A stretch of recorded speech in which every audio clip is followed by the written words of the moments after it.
What are you passionate about? Is there something you're willing to risk your life for? You're so passionate about it?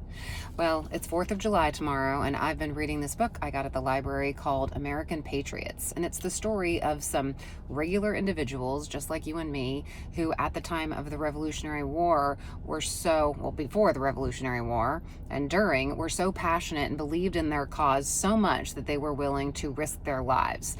There's a couple stories in here that were particularly engaging to me. One was by a little boy who was found dropped off on a dock by a foreign ship, as the rumor says, and he could communicate that his name was Pedro Francisco. Peter Francisco was what he became known as, and he grew into this 6'6" strapping 260-pound man. He was adopted by a judge, and he did all kinds of great things in George Washington's army, but he's famous for one story where he saw a cannon left behind that he didn't want the British to get, and so he picked up this 1,100-pound cannon and carried it away to the Continental Army.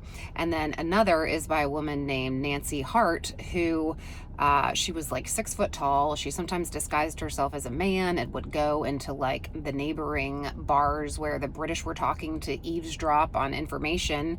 And then she also defended her home several times against the British and captured the British soldiers and took them to the Patriots as prisoners.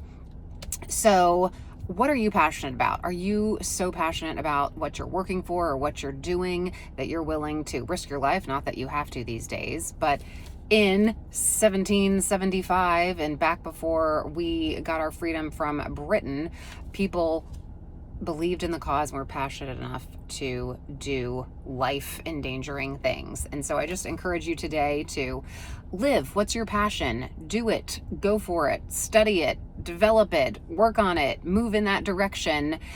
When you work in something that you're passionate about, it just ignites more passion and you get more excited about it. That's why I love helping you guys and encouraging you all. That's something I'm passionate about. So happy 4th of July. Happy Independence Day. God bless America.